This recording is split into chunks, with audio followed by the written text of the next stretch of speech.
Sama-sama kita berdoa di dalam hati.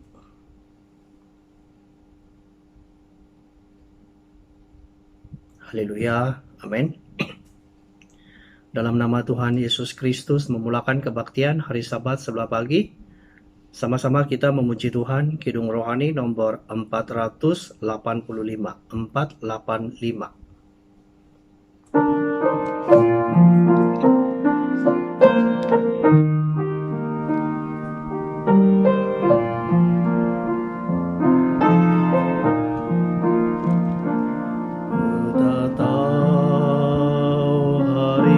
Esokku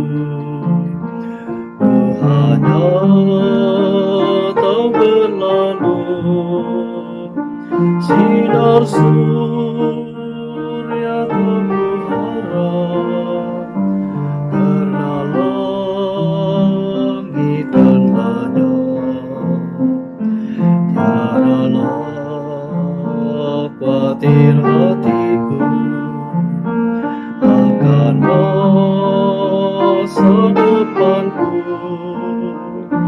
Ku berjalan serta Yesus, Dia pegang tanganku. Banyak hal di hari esok tak dapat ku mengerti, tapi satu hal ku tahu, Tuhan pegang tanganku.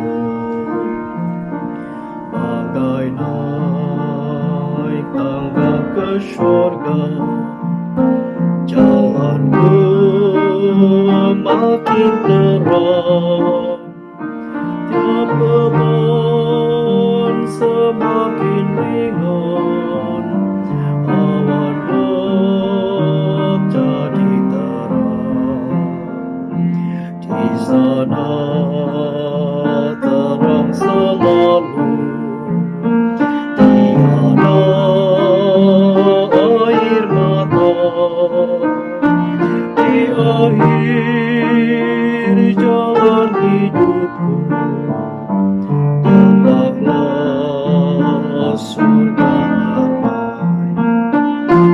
Banyak hal di hari esok tak dapat ku mengerti, tapi satu hal ku tahu, Tuhan pegang tanganku. Ku tak tahu hari esokku derita atau bahaya, tapi Dia yang peliharaku selalu di sisiku. Walaupun susah jalanku, lewat api dan baiklah, Yesus tetap menolongku. Anaknya dalam darahnya. Banyak hal di hari esok tak dapat ku mengerti, tapi satu hal ku tahu, Tuhan pegang tanganku.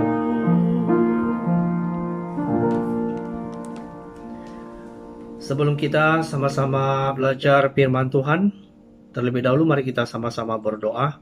Kita memohon Tuhan Yesus memimpin kebaktian kita pada sebelah pagi ini, pada hari Sabat ini. Mari kita sama-sama berdoa kepada Tuhan.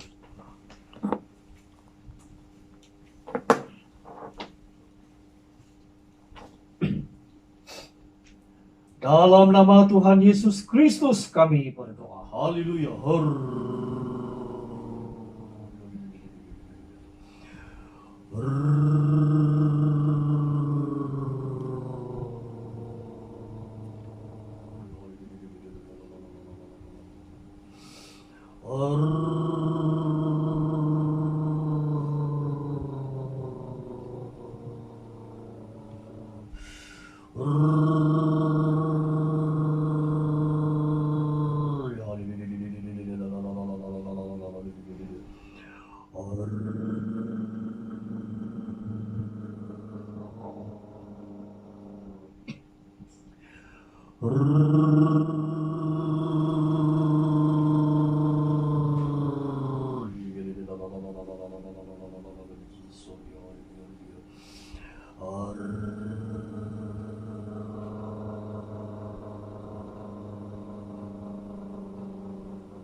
Dalam nama Tuhan Yesus Kristus menyampaikan firman Tuhan.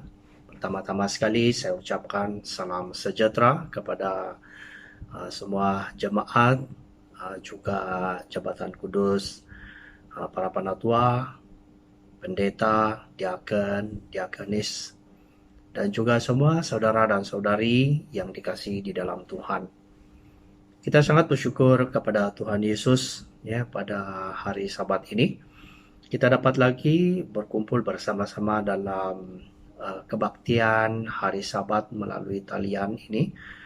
Dan kita masih menggunakan sistem talian secara online untuk menjalankan ibadah kita pada hari Sabat.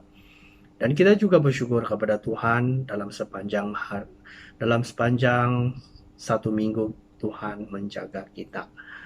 Dan kita sudah tahu pada masa ini ialah di mana bencana yang telah menimpa di seluruh dunia ini, yaitu satu wabak yang menakutkan bagi semua manusia, di mana coronavirus ini adalah satu virus yang menjangkiti kepada semua manusia, dan ia juga menjadikan satu pengajaran bagi kita, yaitu peringatan kepada kita betapa dengan kesusahannya ini, maka kita juga seharusnya mengingatkan kehidupan kita di dalam Tuhan. Karena Tuhanlah sebenarnya yang akan melindungi kita daripada kebahayaan ini. Sekalipun ia adalah satu wabak yang begitu sangat bahaya yang telah menimpa pada zaman kita ini, tetapi kita dapat juga rasai bahwa ini juga ialah satu kebaikan bagi kita juga, karena semakin banyaknya masalah yang kita hadapi dalam dunia ini, maka semakin kita dapat mengingatkan Tuhan, betapa Tuhan sangat penting dalam kehidupan kita. Jadi pada hari Sabat ini, sebelah pagi ini kita akan sama-sama belajar dalam satu tajuk di sini, yaitu carilah perkara yang di atas.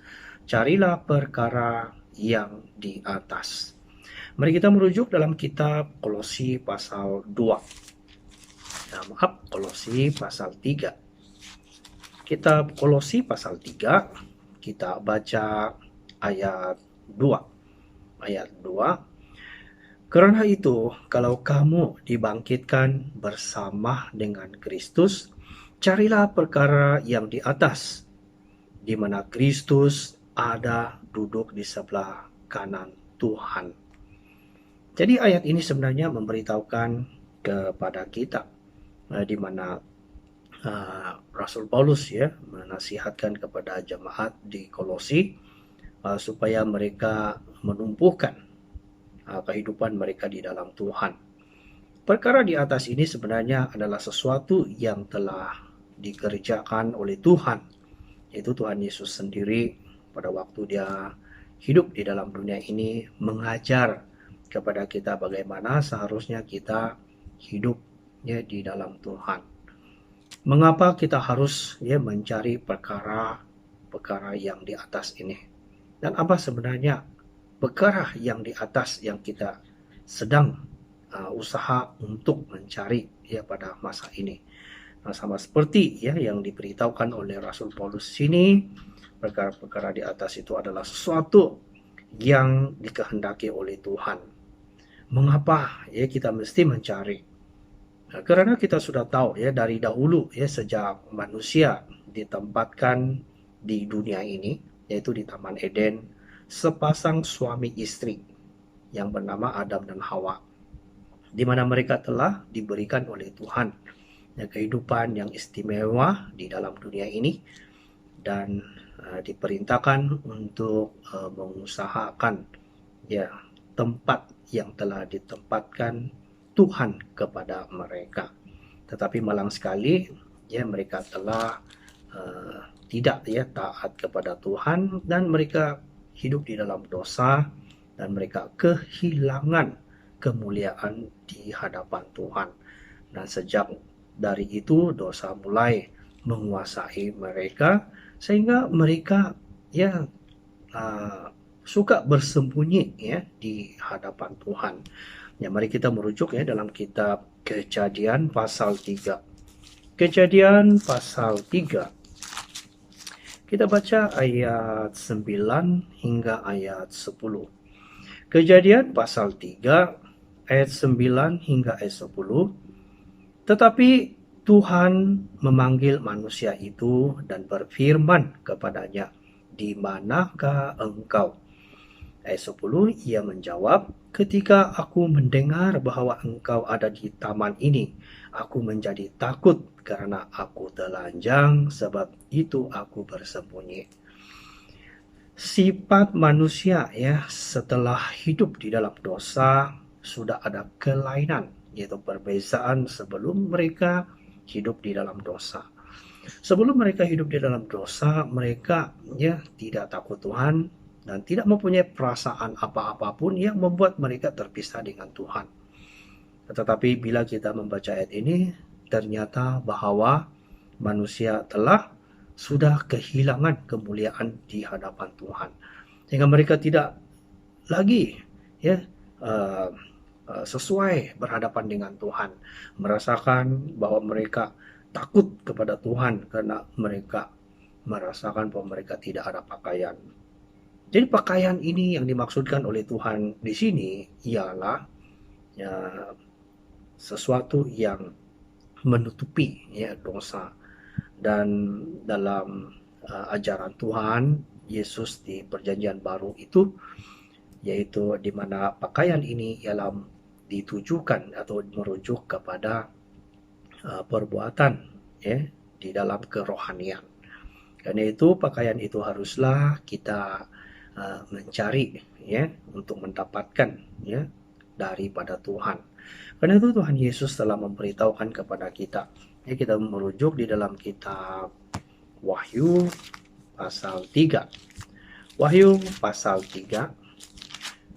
Kitab Wahyu pasal 3, kita baca ayat 8. Wahyu pasal 3 ayat 8. Ayat 18. Wahyu pasal 3 ayat 18. "Maka aku menasihatkan engkau supaya engkau membeli daripadaku emas yang telah dimurnikan dalam api, agar engkau menjadi kaya, dan juga pakaian putih supaya engkau memakainya agar jangan kelihatan ketelanjanganmu yang memalukan, dan lagi minyak untuk melumas matamu supaya engkau dapat melihat." Di sini Tuhan Yesus memberitahu ya kepada umat Tuhan ya melalui wahyu di sini, di mana memberitahukan sebagai umat Tuhan haruslah ya membeli daripada Tuhan ya pakaian yang diberikan ya oleh Tuhan kepada mereka. Jemaat Laodikia ini adalah mewakili jemaat kita pada masa ini sebagai umat yang percaya kepada Tuhan Yesus. Jadi jemaat Laodikia ini ya mereka tidak mempunyai pakaian rohani. Walaupun mereka mempunyai pakaian yang secara jasmani yang begitu cantik dan lengkap, tetapi akhirnya Tuhan menyadarkan kepada mereka supaya mereka ya membeli bukannya pakaian yang sentiasa mereka dipakai untuk setiap hari dalam kehidupan jasmani. Tetapi yang dimaksudkan di sini ialah perbuatan Tuhan atau pekerjaan-pekerjaan yang dikehendaki oleh Tuhan. Jadi ya juga ya dikaitkan dengan perbuatan bagi setiap umat Tuhan yang percaya kepada Tuhan. Jadi inilah ya satu sebab mengapa hari ini ya kita haruslah mencari perkara di atas. Adalah kehilangan ya pakaian, yaitu tidak ada lagi perbuatan yang baik yang dilakukan oleh manusia di muka bumi pada akhir zaman ini. Jadi kita melihat dari segi hal ini, ya meninjau dari sudut kehidupan manusia dalam dunia pada masa kini adalah sama seperti apa yang telah dikatakan juga dalam kitab 2 Timotius pasal 2 ayat 1. Ya, kita merujuk dalam kitab 2 Timotius pasal 2 2 Timotius pasal 2, kita baca ayat 1. Ayat 1. Ayat 1, sebab itu, hai anakku, jadilah kuat oleh kasih karunia dalam Kristus Yesus. Ayat 2, apa yang telah engkau dengar daripadaku di depan banyak saksi, percayakanlah itu kepada orang-orang yang dapat dipercayai, yang juga cakap mengajar orang lain. Jadi menurut perkataan ini memberitahukan kepada kita di mana di sini adalah satu panggilan untuk ikut menderita. Ya, kenapa? Sebab dalam 2 Timotius pasal 3, ya, kita merujuk dalam 2 Timotius pasal 3 ayat 1 ya, hingga ayat yang ketiga. 2 Timotius pasal 3 ayat 1 hingga ayat 3. Ketahuilah bahwa pada hari-hari terakhir akan datang masa yang sukar. Manusia akan mencintai dirinya sendiri dan menjadi hamba uang. Mereka akan membual dan menyombongkan diri. Maka mereka akan menjadi pemfitnah. Mereka akan berontak terhadap orang tua dan tidak tahu berterima kasih, tidak mempedulikan agama, tidak tahu mengasihi, tidak mau berdamai, suka menjelekkan orang, tetapi tidak dapat mengekang diri, garang, tidak suka yang baik. Baik, bila kita membaca ayat ini, ya, Rasul Paulus sudah melihat ya bagaimana keadaan pada waktu ia mulai memberitakan Injil di tempat-tempat yang dia kunjungi. Nah, salah satu daripada muridnya di sini bernama Timotius ini diperingatkan oleh Rasul Paulus, di mana dia memberitahu ya pada akhir zaman ya akan datang waktu yang sukar. Ya, apakah masa yang sukar yang dimaksudkan di sini? Nah, yaitu kehidupan, ya, menjalankan kehidupan kita pada setiap hari. Nah, waktu yang sukar ini adalah sesuatu yang tidak lagi melakukan sesuatu kehidupan yang mengarah kepada Tuhan, ya, yang sibuk dengan pekerjaan-pekerjaan dalam dunia ini yang tidak menjaminkan keselamatan rohani. Nah, pada masa ini kita melihat ya kehidupan manusia di zaman teknologi yang begitu sudah maju. Ya, manusia semakin terpikat dengan berbagai kemajuan yang ada di dalam dunia ini. Ya, apabila ya tidak ada masalah dalam dunia ini, maka mulailah manusia itu meninggalkan Tuhan. Tak kiralah ia adalah seorang yang percaya Tuhan ataupun tidak percaya Tuhan. Mereka yang tidak percaya Tuhan pasti ya mereka adalah bekerja ya dengan bersungguh-sungguh, ya, tidak menghiraukan ya hal tentang kehidupan rohani. Tetapi juga begitu juga dengan umat-umat Tuhan sendiri. Ya, bukan mereka tidak tahu tentang hal Tuhan. Mereka juga tahu betapa pentingnya Tuhan. Mereka tahu betapa pentingnya hidup di dalam kerohanian ini. Tetapi karena mereka telah terpikat dengan kehidupan kemewahan dalam dunia ini yang telah dikerjakan oleh manusia sendiri.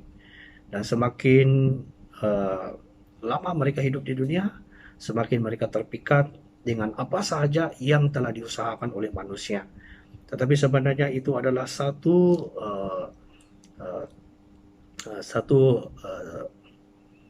usaha yang hanya sia-sia saja, yang sama seperti yang dikatakan oleh Raja Salomo ya di kitab Perjanjian Lama. Salomo juga sudah memberitahukan ya dalam kitab Pengkhotbah ya ada memberitahukan segalanya sia-sia. Ya, apa yang sia-sia itu adalah sesuatu yang dikerjakan oleh manusia yang tidak berasaskan tentang keselamatan rohani. Nah, jadi kita meninjau daripada sudut kata-kata surat yang telah ditulis oleh Rasul Paulus memperingatkan kepada Timotius di sini bahwa dia memberitahukan pada hari-hari terakhir akan datang masa yang sukar. Mungkin juga pada waktu itu keadaan berlainan pada masa ini. Nah, tetapi ya situasinya juga lebih kurang juga. Ya, setiap zaman itu ada kelebihan masing-masing. Zaman mereka ada juga kelebihan untuk keperluan dalam kehidupan mereka. Dan zaman kita juga ada kelebihan juga pada zaman kita. Ya, kita di zaman yang sudah sangat maju, yang sangat semakin kita tidak memerlukan banyak tenaga untuk mengusahakan sesuatu kerja. Ya, hanya menghadirkan diri dan duduk di satu tempat dan terus mulai bekerja. Tidak sama seperti dahulu. Ya, mereka terpaksa menggunakan banyak pengorbanan dari segi tenaga. Ya, dari tempat kediaman, pergi ke tempat kerja, dan pulang dari tempat kerja. Tidak memerlukan pengangkutan sama seperti zaman ini. Kita pada zaman yang begitu sangat mewah di dalam kehidupan kita. Ya, sekalipun kita mengatakan kita sangat sengsara hidup di dalam dunia, tetapi kesengsaraan kita sangat berbeza dengan zaman-zaman dahulu. Tetapi yang terpenting di sini ialah sekalipun zaman itu ya sentiasa berubah, tetapi firman Tuhan tidak berubah. Maksudnya apa yang diucapkan oleh Tuhan, apa yang telah dinubuatkan oleh Tuhan, apa yang difirmankan oleh Tuhan, semua itu akan berlangsung tetap benda yang sama.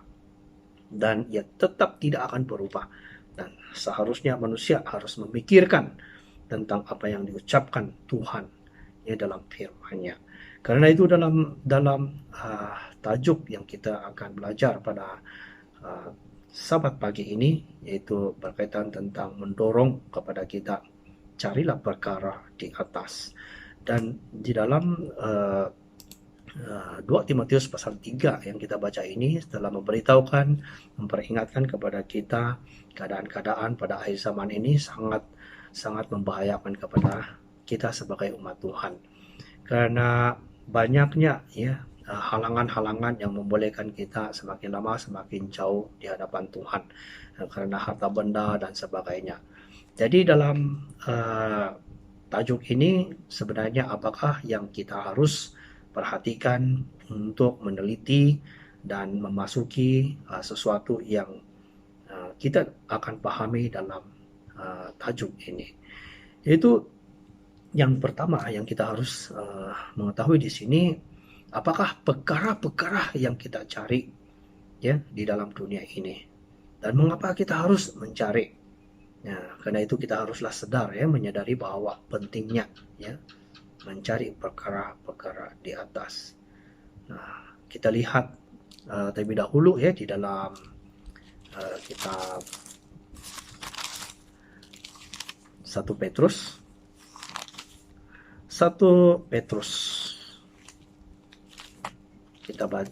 Kita baca pasal 1.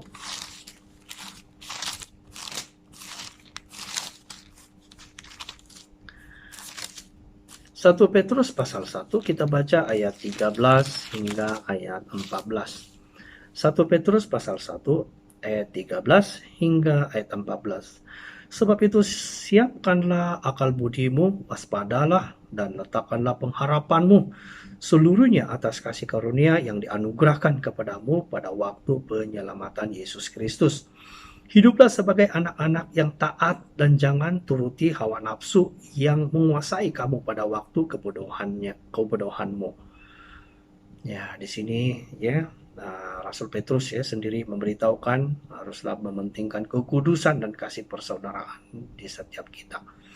Ya, memasuki perkara-perkara, mencari perkara-perkara yang di atas ini, yang pertama kita mesti menguduskan ya diri kita dan mementingkan kasih persaudaraan.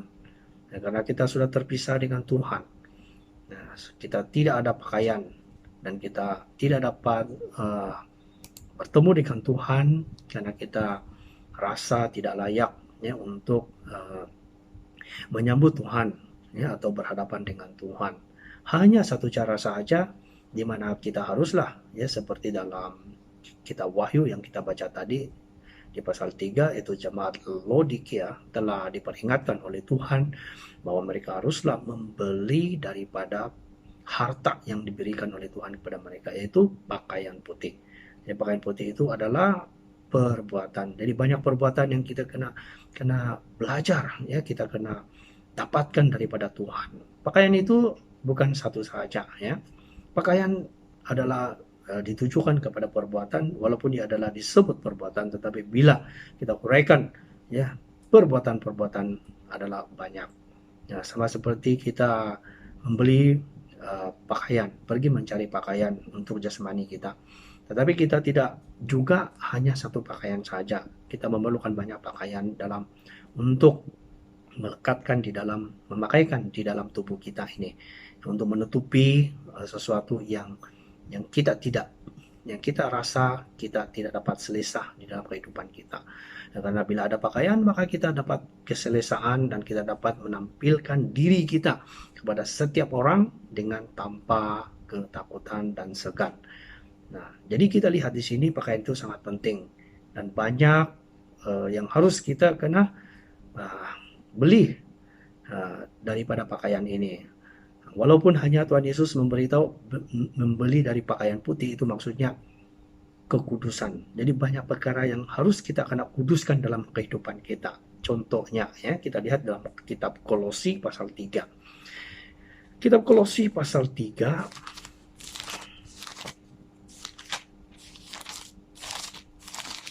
Kitab Kolose pasal 3 kita baca ayat 12. Kolose pasal 3 ayat 12. Ayat 12.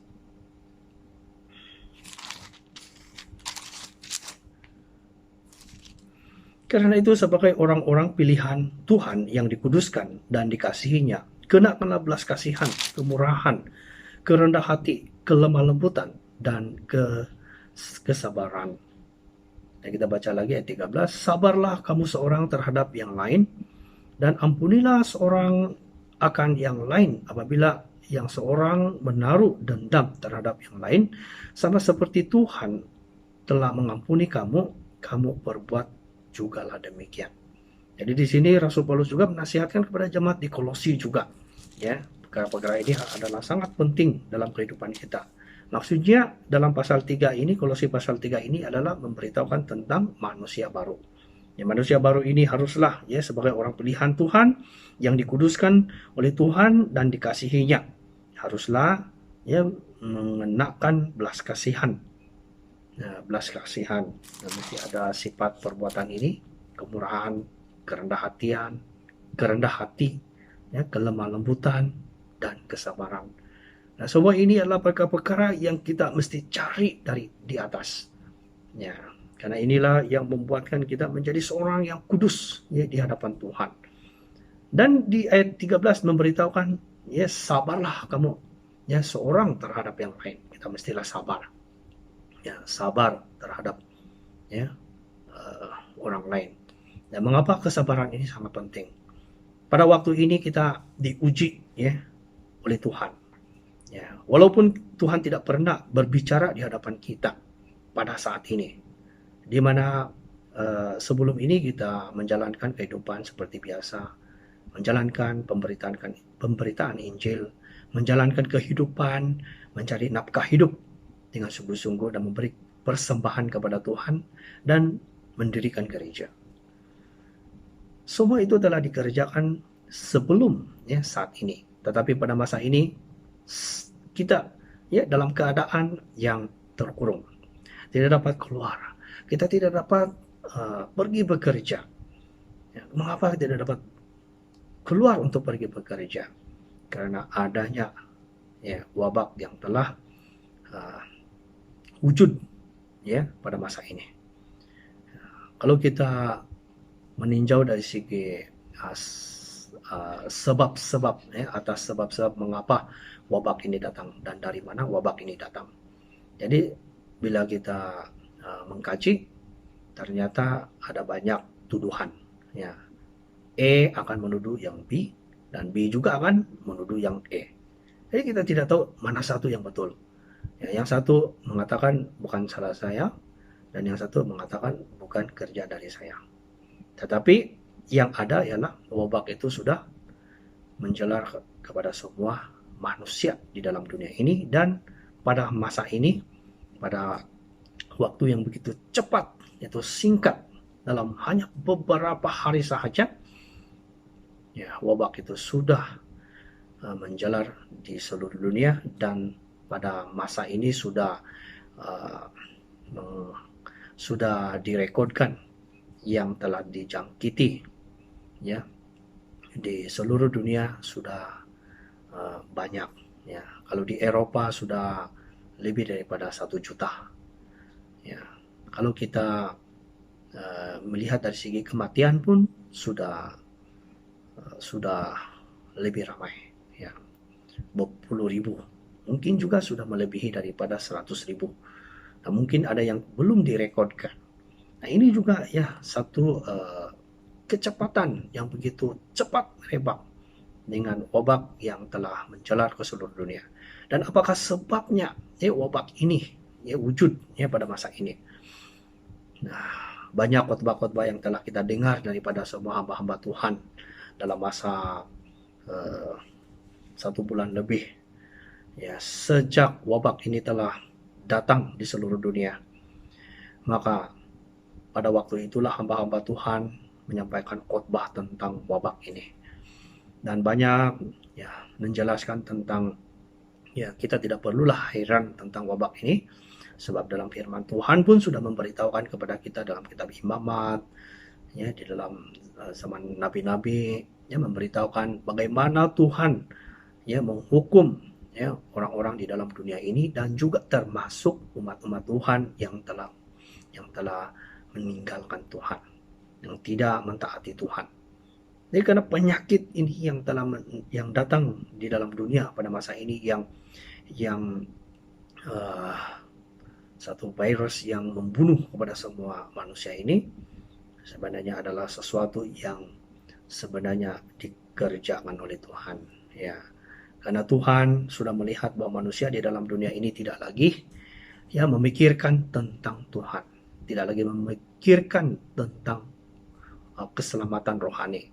Sekalipun Tuhan Yesus sudah menjayakan, yes, keselamatan, telah memberikan satu jalan keselamatan kepada semua manusia di dalam dunia ini, tetapi manusia tidak mau juga datang kepada Tuhan.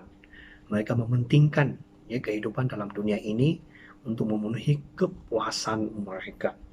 Baik, dalam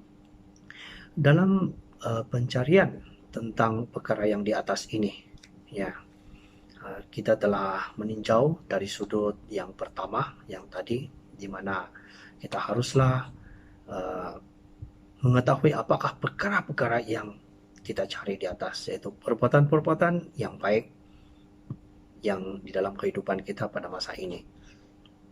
Dan contoh daripada perbuatan ini ialah seperti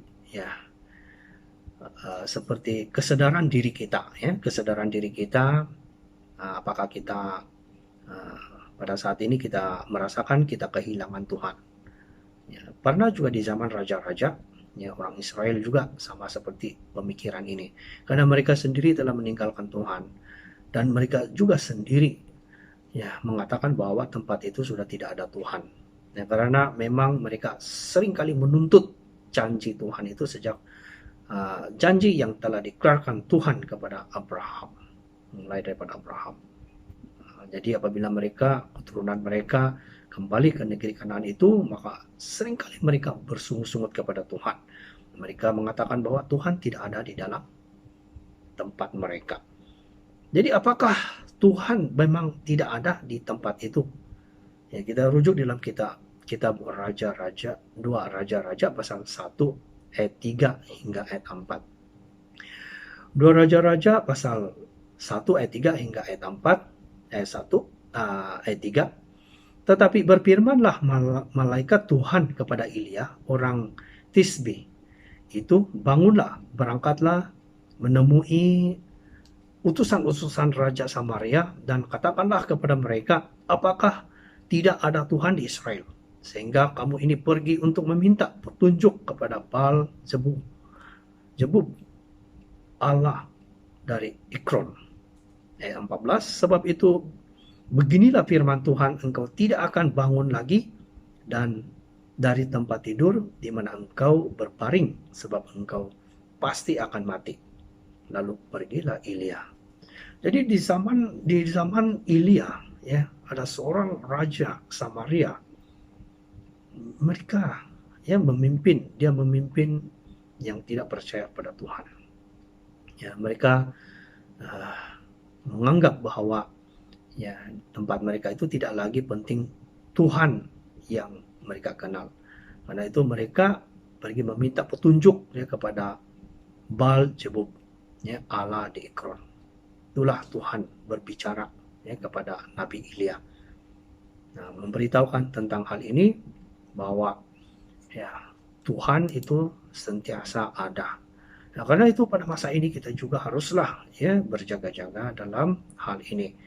Ya, sekalipun pada masa ini wabak ini sudah tiba menyerang kepada semua manusia penduduk bumi.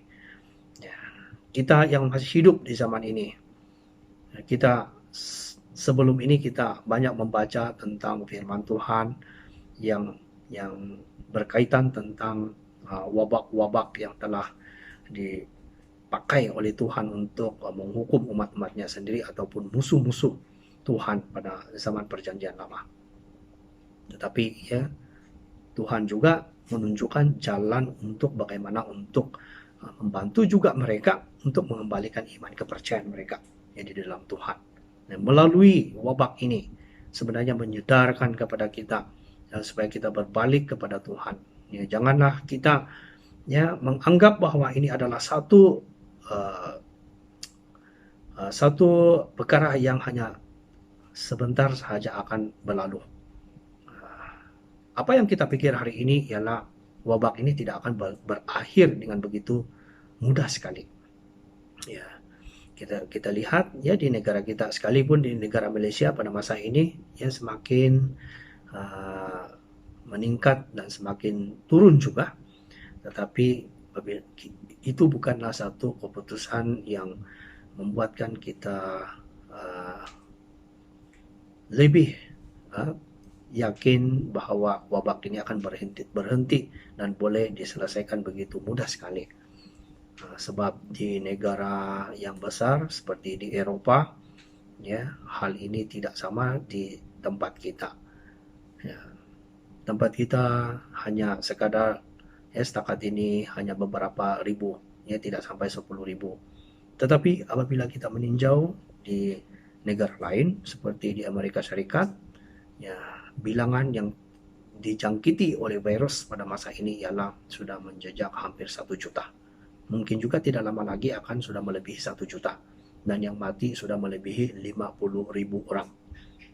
Betapa sangat seriusnya ya perkara-perkara yang telah berkesan daripada serangan wabak ini. Dan banyak tuduhan wabak ini dicipta oleh manusia. Ya, sebenarnya ya ini adalah satu pandangan yang tidak tepat. Sememangnya dalam dunia ini sejak manusia hidup di dalam dosa, maka manusia mulai mengenal tentang perkara-perkara yang tidak sehat di dalam dunia ini. Ya, dahulu tidak ada penyakit. Sebelum ada dosa, tidak ada penyakit. Mengapa hari ini sudah ada penyakit? Sebab sudah hidup dalam dosa. Tuhan sudah memberitahu, apabila kamu makan dari buah pohon pengetahuan yang baik dan yang jahat itu, pastilah engkau akan mati. Siapa yang mematikan manusia itu sebenarnya? Itulah virus. Ya, dalam tubuh badan manusia ini sudah dicipta oleh Tuhan ada antibody untuk menghalang virus itu. Tetapi ia tidak selama-lama untuk bertahan untuk memerangi virus-virus yang datang dalam tubuh. Sebab setiap benda-benda yang ada di dalam dunia ini tentu ada virus yang halus. Apa yang kita makan, ya, mengapa kita hari ini kita masak? Itu maksudnya, ya, setiap makanan yang kita makan itu tidaklah bersih. Ya, kita kena masak, bunuhkan virus dan baru boleh makan. Baru tidak ada penyakit menimpa dalam tubuh kita. Tetapi hari ini mengapa tiba-tiba ya berlakunya hal ini? Nah, ini adalah sebab. Nah, kita akan menyelidiki diri kita sendiri. Dari mana sebabnya? Seringkali kita melontarkan masalah ini kepada orang lain. Inilah masalah inilah masalah orang-orang yang jauh dari kita, dari mereka lah ya hal ini terjadi. Tetapi kita tidak menyadari diri kita sendiri betapa kita sudah jauh dari Tuhan. Ya, apabila kita sudah jauh dari Tuhan, maka Tuhan memberitahukan kepada kita, Dia akan menghukum kita. Ya, maksudnya Dia akan mengajar kita. Bagi kita, ajaran Tuhan itu bagi perasaan kita ialah hukuman. Tapi bagi Tuhan ialah ajaran. Dia mengajar. Ya, seperti contoh di Ulangan pasal 8. Ya, kita lihat dalam kitab Ulangan pasal 8.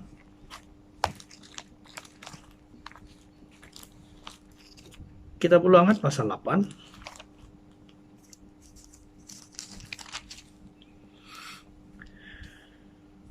Kita baca ayat 2 hingga ayat 3.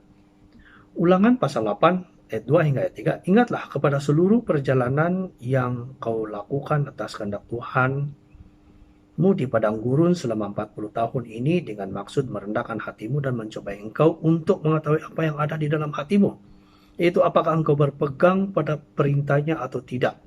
Jadi ia merendahkan hatimu, membiarkan engkau lapar, dan memberi engkau makan manah yang tidak kau kenal, dan yang juga tidak dikenal oleh nenek moyangmu, untuk membuat engkau mengerti bahwa manusia hidup bukan dari roti saja, tetapi manusia hidup dari segala yang diucapkan Tuhan. Bila kita membaca ayat ini, maka kita menyadarkan bahwa Tuhan itu sentiasa memperhatikan kita. Bila Tuhan mengajar kepada kita, seperti orang Israel di sini di padang gurun, Tuhan membiarkan mereka lapar. Memang lapar ini adalah sesuatu yang paling kita takuti. Ya.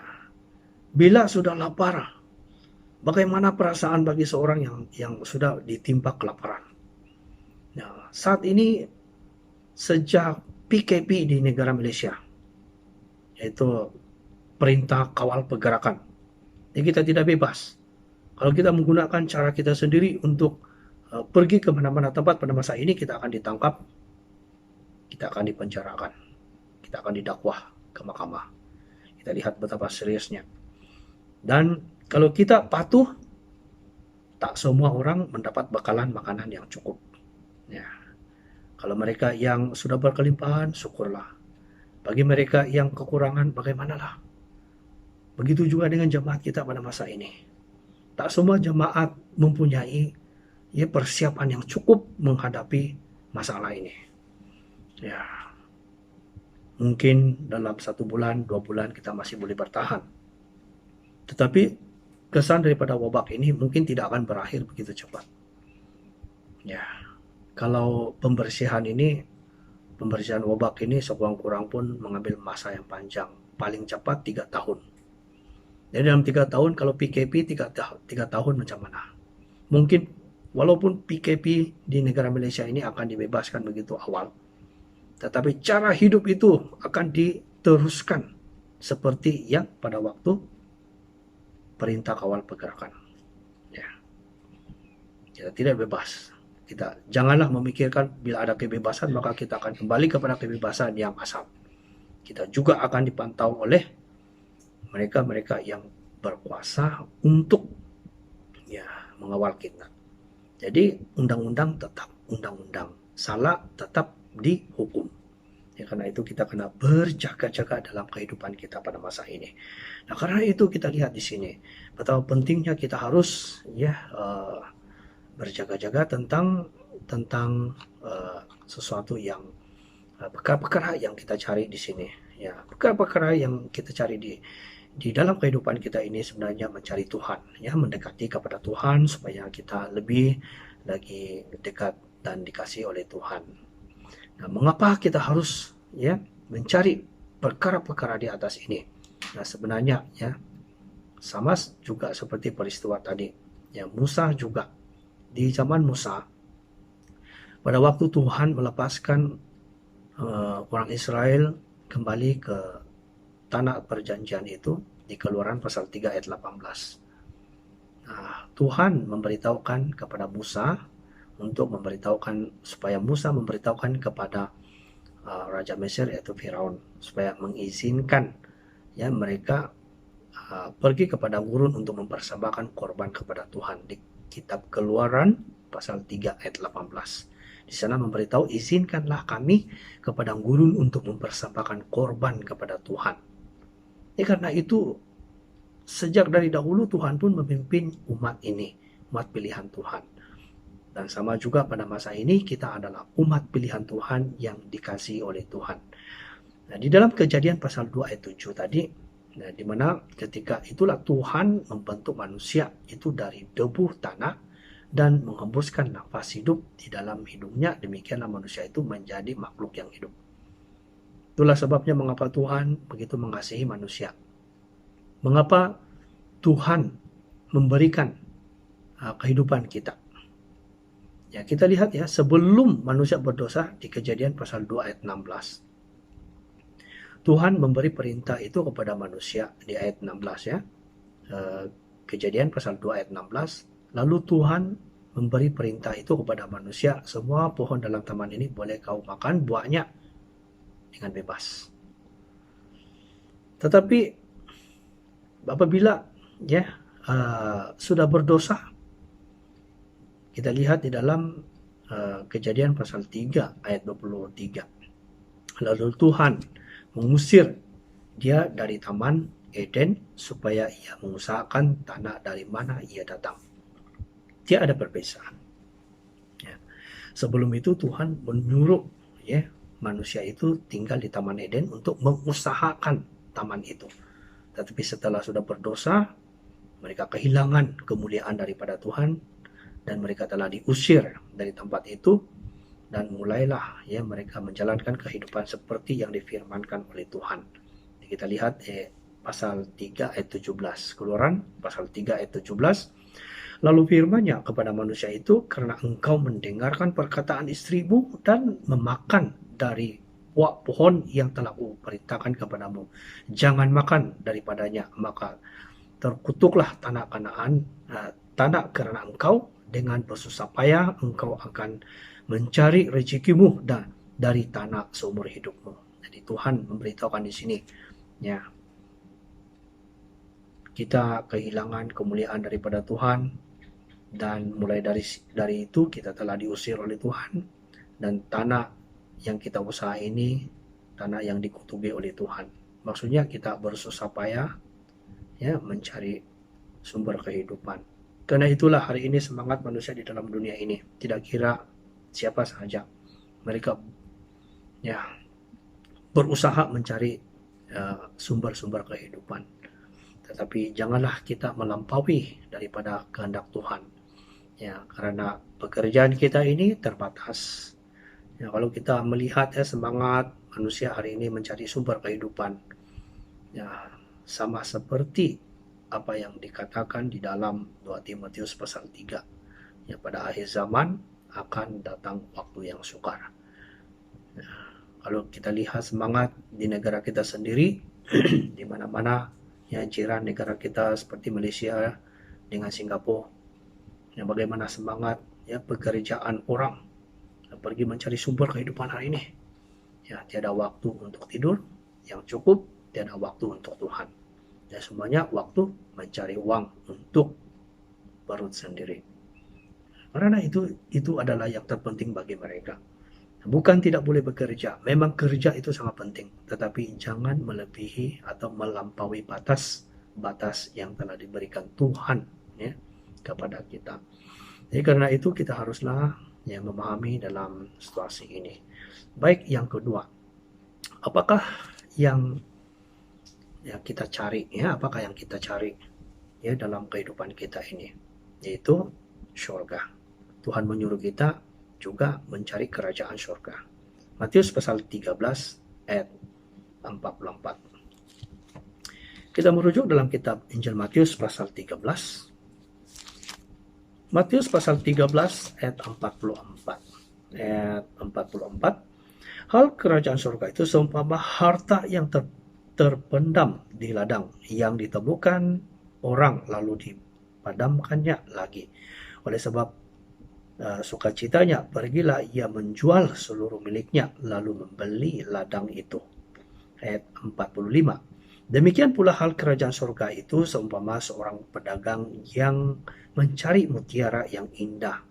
Ayat 46, setelah ditemukannya mutiara yang sangat berharga, ia pun pergi menjual seluruh miliknya, lalu membeli mutiara itu. Ya, karena itu kita haruslah memahami semangat ini. Ya, jangan kita semangat kita untuk mencari sesuatu yang bukan untuk kepentingan rohani, tetapi haruslah tentang seperti yang dikatakan oleh Tuhan. Dia tahu seseorang itu yang telah menemui mutiara itu dan dia menjual segala harta dia untuk mendapatkan satu harga yang boleh membelikan mutiara yang berharga. Hal kerajaan surga itu sama seperti ini, sama seperti mutiara. Ya, karena itu kita haruslah mencari Tuhan, mencari sesuatu yang dikehendaki oleh Tuhan. Ya, banyak yang kita harus kena kerja untuk mencari, untuk memenuhi kehendak Tuhan. Ya, jangan kita mencari Tuhan hanya kepentingan diri sendiri saja atau kepentingan untuk jasmani saja, tetapi mestilah dalam ada kaitan dengan kehidupan kerohanian. Kita rujuk di dalam kitab Injil Yohanes pasal 6. Injil Yohanes pasal 6, kita baca ayat 26. Yohanes pasal 6 ayat 26. Yesus menjawab mereka, "Aku berkata kepadamu, sesungguhnya kamu mencari aku bukan karena kamu telah melihat tanda-tanda, melainkan karena kamu telah makan roti itu dan kamu kenyang." So, tentu hal ini peristiwa di mana Tuhan Yesus telah mengadakan tanda mukjizat di satu tempat di mana memberikan 5.000 orang, memberikan makanan 5.000 orang. Hanya 5 roti, 2 ikan. Tetapi setelah itu kesan daripada mereka kenyang, mereka mencari Tuhan Yesus di sini bukan karena mukjizat itu, tetapi mereka sudah kenyang, mau makan lagi. Jadi manusia hari ini tidak habis semangat mencari uang untuk sebagai sumber makanan dalam jasmani saja, tetapi rohani mereka tidak penting. Mukjizat itu sebenarnya menarik kepada mereka, menyadarkan kepada mereka siapa yang memberi makanan sebenarnya. Hanya 5 roti dan 2 ikan saja boleh mengenyang 5.000 orang. Bukan bermaksud Tuhan Yesus mendorong kepada kita untuk mendapat sesuatu kuasa daripada Tuhan, meminta kuasa ini supaya kita semua tidak payah bekerja. Hanya 5 roti 2 ikan dan kita boleh mengenyangkan seumur hidup. Bukan itu Tuhan Yesus harapkan kepada kita. Tapi Tuhan Yesus mengajarkan kepada kita bahwa siapa yang memberikan makanan ini sebenarnya. Dan hari ini begitu kita khawatir terhadap kehidupan kita, sehingga kita meninggalkan Tuhan, tidak waktu untuk Tuhan, bekerja, sampai kita meninggal dunia. Tapi kita sudah melupai rohani kita, bahwa Tuhan Yesus telah memberitahukan kepada kita mencari Tuhan bukan karena mukjizat itu, tetapi karena kenyang daripada roti yang diberikan oleh Tuhan. Jadi bagaimana dengan respon kita hari ini? Respon kita terhadap pekerjaan yang diberikan Tuhan kepada kita. Kalau kita meninjau dari sudut semangat murid-murid di zaman rasul-rasul, kita lihat pasal 6 ayat 64. Kita lihat dalam kitab Injil Yohanes pasal 6, Injil Yohanes pasal 6 ayat 64. Tetapi di antaramu ada yang tidak percaya, sebab Yesus tahu dari semula siapa yang tidak percaya dan siapa yang akan menyerahkan dia. Ada juga di antara murid-muridnya tidak percaya.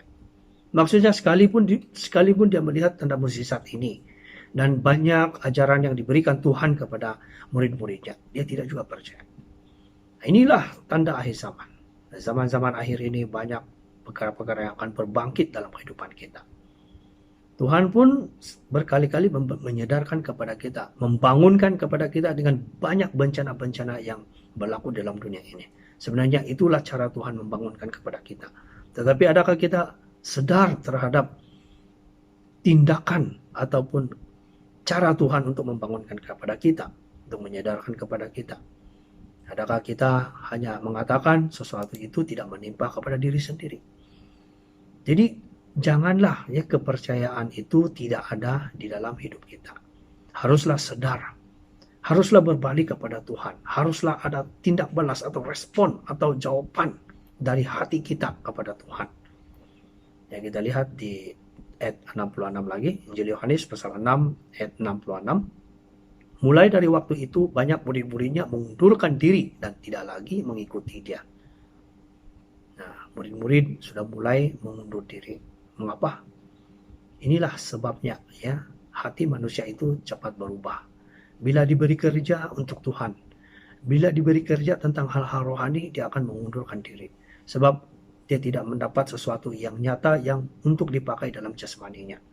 Manusia ini sangat mementingkan keperluan jasmani, tetapi tidak menyadarkan bahwa dalam keperluan jasmani itu juga sebenarnya diiringi juga dengan keperluan rohani juga. Ya, karena itu Yesus menjawab di pasal 6 ayat 26. Injil Yohanes pasal 6 ayat 26. Yesus menjawab mereka, "Aku berkata kepadamu, sesungguhnya kamu mencari aku bukan karena kamu telah melihat tanda-tanda, melainkan karena kamu telah kenyang." Kenyang daripada roti, ya, makan roti dan kamu telah kenyang. Jadi kita lihat di sini, mulai daripada apabila kita memahami tentang kehendak Tuhan di sini, bagaimana kehidupan kita, ya, kelahiran kita datang ke dalam dunia ini. Mulai daripada kehidupan kita yang mula-mula, ya, bagaimana semangat kita, ya, melayani Tuhan dari kelahiran kita. Ibu bapak, sekiranya ibu bapak mempunyai semangat yang begitu sangat sibuk dan tidak ada waktu untuk Tuhan,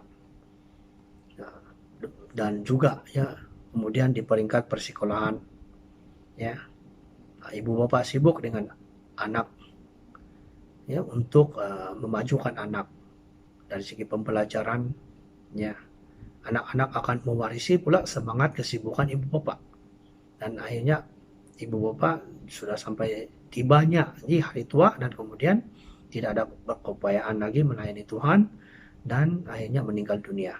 Dan begitulah semangat terus menerus. Ya, jadi kehidupan ini tidak ada makna. Kelahiran, pekerjaan, dan sampailah ia di hari tua dan meninggalkan dunia. Apalah arti ini? Kita lihatlah ya contoh seperti Tuhan Yesus di sini. Bagaimana Tuhan Yesus ya mempersiapkan dirinya untuk kembali kepada taktanya di kerajaan surga. Ya. Injil Matius pasal 1 ayat 21.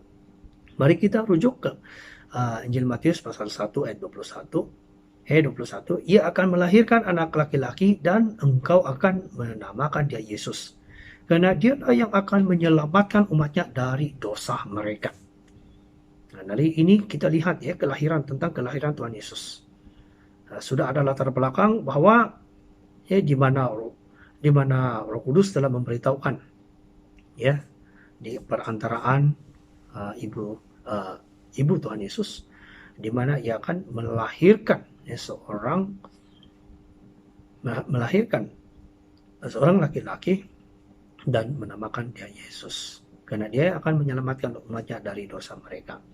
Dari kelahiran sudah dinubuatkan bahwa inilah misi Tuhan Yesus dalam kelahirannya. Dan yang kedua, setelah dia sudah mulai membesar, maka ia menyediakan hati untuk menyempurnakan rohani. Nah, ini peristiwa dalam Injil Lukas pasal 2 ayat 42 dan 49. Di mana peristiwa ini pada waktu hari perayaan Yesus ya dicari ibu bapaknya ya ketika umur 12 tahun. Di manakah Yesus pada waktu itu? Kita baca ya. Dalam Injil Lukas pasal 2 ayat 42. Ayat 42. Ketika Yesus telah berumur 12 tahun, pergilah mereka ke Yerusalem seperti yang lazim pada hari raya itu. Kita baca lagi ke ayat 49. Jawabnya kepada mereka, mengapa kamu mencari aku? Tidakkah kamu tahu bahwa aku harus berada di dalam rumah Bapakku? Kalau kita baca dari ayat 42 sampai 49 ini, ternyata bahwa ada satu peristiwa yang yang membuatkan ibu bapak dia cemas karena merasa bahwa Yesus sudah hilang. Tetapi sebenarnya Yesus memberitahukan di sini, mengapa kamu mencari aku? Tidakkah kamu tahu bahwa aku harus berada di dalam rumah Bapakku? Maksudnya inilah penyempurnaan Tuhan Yesus semasa dia hidup di dalam dunia. Dia mementingkan penyempurnaan rohani untuk apa? Untuk keselamatan bagi semua manusia hidup dalam dosa, supaya manusia memasuki jalan ini dan boleh pulang ke surga. Karena Yesus telah mendahului kita dalam kebangkitan, dan dia sudah kembali ke takhta kerajaan sebagai Tuhan Raja segala raja. Ya, hari ini kita sangat bersyukurlah kepada Tuhan Yesus. Yesus mempunyai perbuatan yang menjadi contoh bagi kita. Nah, yang ketiga, setelah Yesus genap waktu untuk melayani Tuhan, ia menyelesaikan misi Bapa di surga. Ini di Injil Matius pasal 18 ayat 11 dan Ibrani pasal 7 ayat 26 dan 27. Kita lihat Matius pasal 18 ayat 11. Karena anak manusia datang untuk menyelamatkan yang hilang. Nah, inilah misi Tuhan kepada kita. Dalam Ibrani pasal 7 ayat 26 hingga ayat 27, sebab imam besar yang demikianlah yang kita perlukan, yaitu yang saleh, tanpa salah, tanpa noda, yang terpisah dari orang-orang berdosa dan lebih tinggi daripada tingkat-tingkat surga, yang tidak seperti imam-imam besar lain yang setiap hari harus mempersembahkan korban untuk dosanya sendiri, dan sesudah itu sesudah itu barulah untuk dosa umatnya, sebab hal itu telah dilakukannya satu kali untuk selama-lamanya ketika ia mempersembahkan dirinya sendiri sebagai korban.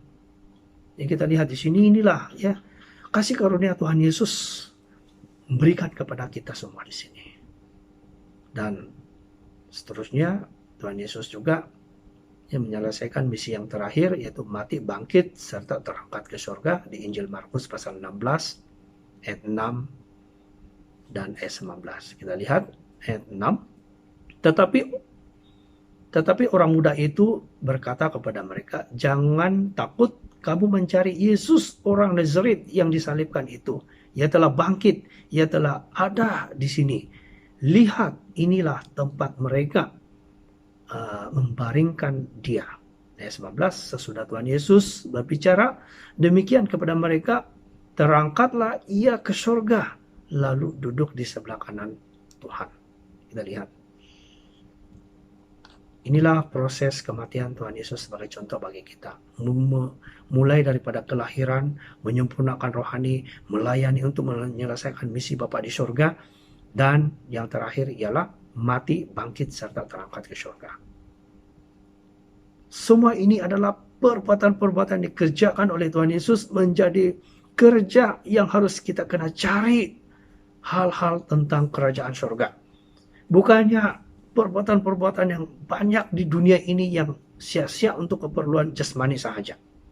Kita tidak perlu menyebut semua itu. Kita pikir saja apa yang kita mau dalam jasmani kita sudah tahu, itulah yang dikejar oleh manusia.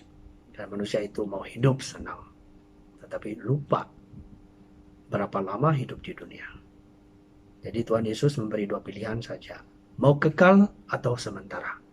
Sementara hanya di dunia saja. Usia kita atau umur kita tidak melebihi 100 tahun. Walaupun firman Tuhan mengatakan umur kita akan hanya 120 tahun. Tetapi jarang kita dengar ada orang mencapai umur 120 tahun. Tapi banyak meninggal dunia pada sekitar umur 70 tahun, 60 tahun. Kita lihat, inilah sesuatu yang menakutkan kepada kita. Baik, yang keempat, apakah yang kita pikirkan di atas ini? Nah, yang terakhirlah yaitu keselamatan rohani dan keselamatan jasmani juga. Karena akhirnya kita juga akan mementingkan kehidupan yang kekal.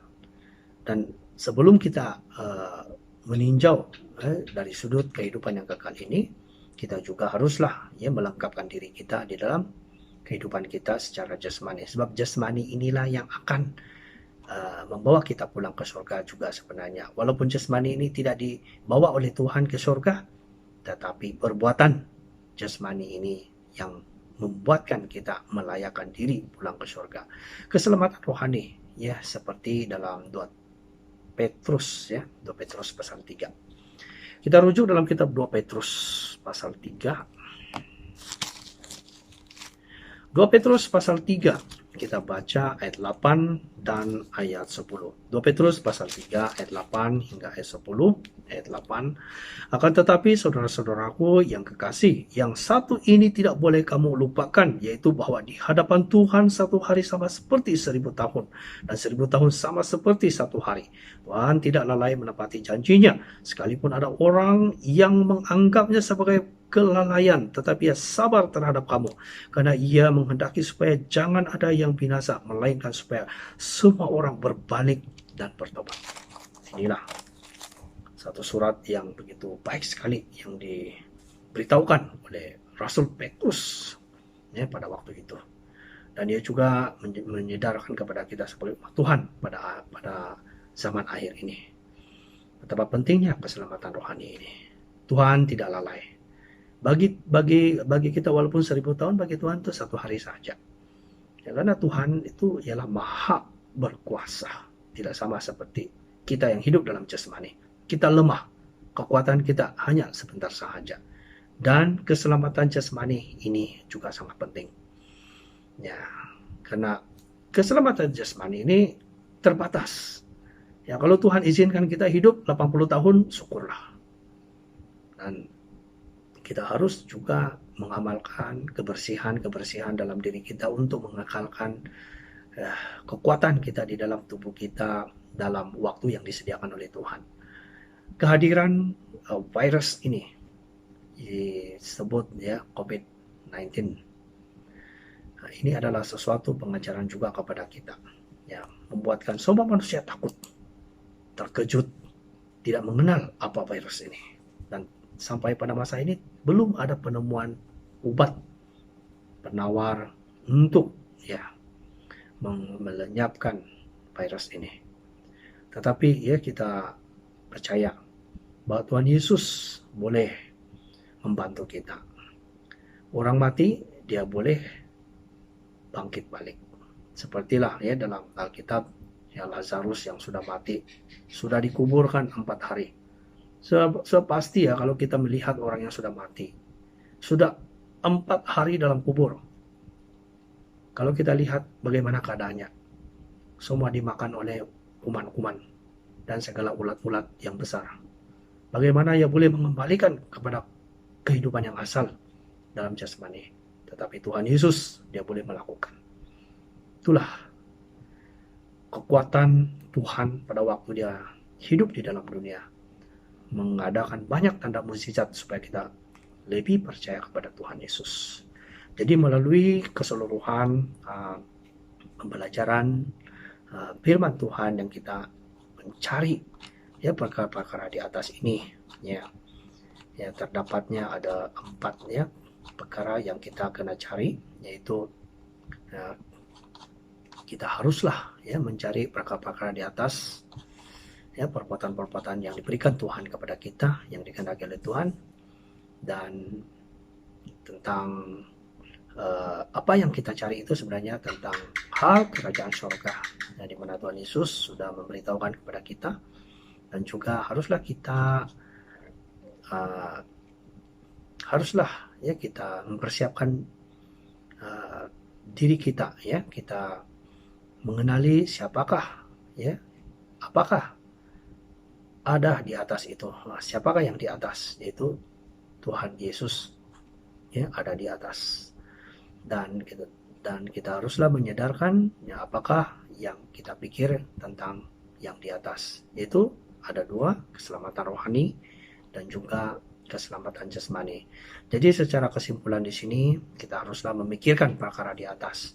Pikirkanlah perkara di atas, yaitu perbuatan-perbuatan yang baik, mengisapi kita untuk kembali kepada Tuhan, supaya Tuhan tidak memurkai kita, supaya Tuhan menerima kita kembali ke surga, supaya diri kita ya dipenuhi oleh kuasa Roh Kudus, dan Roh Kudus akan memimpin kita, dan kita akan semakin mengasihi Tuhan dan menuruti segala perintah Tuhan. Jadi demikianlah ya firman Tuhan yang kita dapat belajar pada hari Sabat ini. Semoga memberikan dorongan kepada kita semua. Nah, seterusnya kita mengakhiri kebaktian ini, kita naikkan pujian Kidung Rohani nomor 492. 492.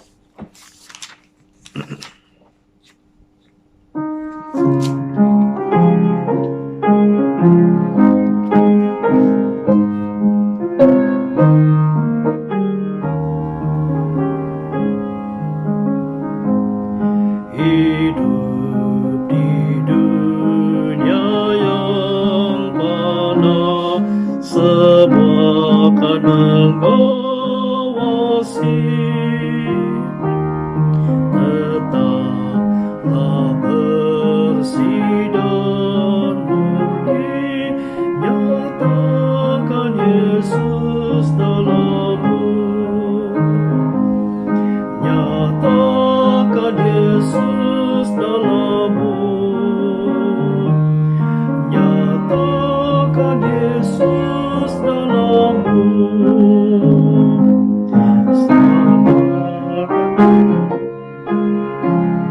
Benar-benar nyatakan Yesus dalammu.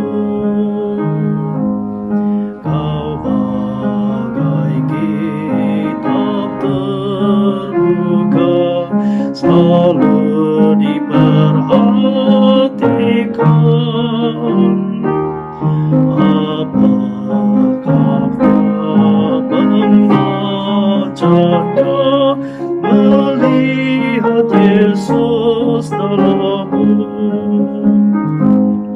Nyatakan Yesus dalammu. Nyatakan Yesus dalammu.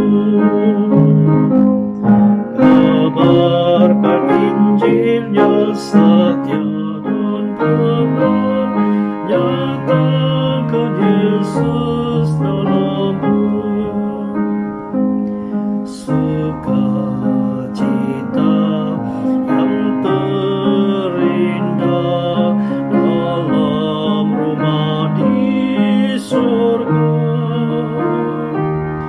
kala di sana berjumpa nyawanya engkau menangkan. Nyatakan Yesus dalammu. Nyatakan Yesus dalammu. Kabarkan Injilnya serta dan benar. Nyatakan Yesus dalammu. Siang malam hidup untuknya, setia berani dan benar. Pimpin yang dosa padat, nyatakan Yesus dalammu. Nyatakan Yesus dalammu. Nyatakan Yesus dalammu. Kabarkan Yesus yang setia dan benar. Nyatakan Yesus dalammu. Kita bersyukur kepada Tuhan. Nah, seterusnya kita tiba masa untuk berdoa. Dan dalam doa kita terus mendoakan keadaan juga pada masa ini. Nah, semoga Tuhan Yesus membantu kita, memberikan ketenangan kepada kita menghadapi bencana alam di mana virus masih melanda di seluruh dunia dan khususnya juga di negara kita sendiri. Semoga semua jemaat dalam keadaan yang sehat, semoga diri kita juga sentiasa sehat, semoga Tuhan Yesus memberikan firman-Nya kepada kita dengan cukup, dan semoga kita mempunyai kekuatan iman kepercayaan dalam Tuhan Yesus sebagai menanti ya kedatangan Tuhan Yesus. Semoga semua doa ini kita bawa dalam Tuhan. Semoga Tuhan Yesus juga mendengarkan, mengabulkan doa kita. Mari kita sama-sama berdoa kepada Tuhan.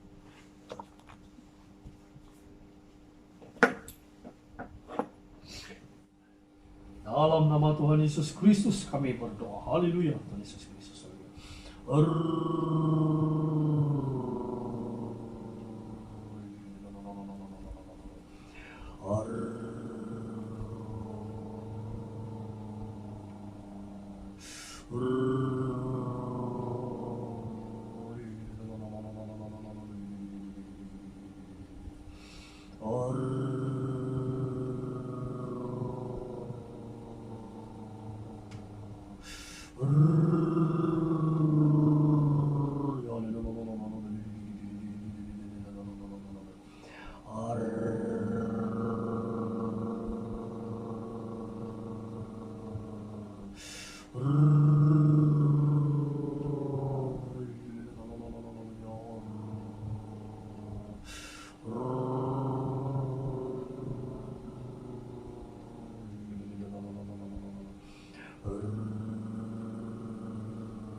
Kerja untuknya kita bergirang, kita bergirang.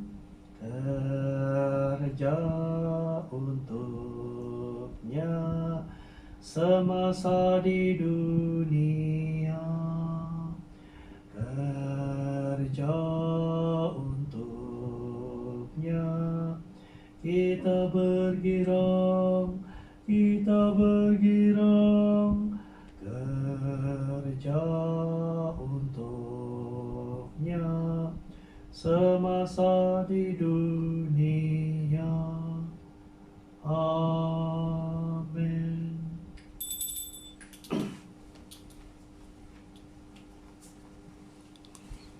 Kita bersyukur kepada Tuhan Yesus. Kebaktian hari Sabat sebelah pagi sampai di sini. Semoga Tuhan Yesus memberkati kita semua. Amin.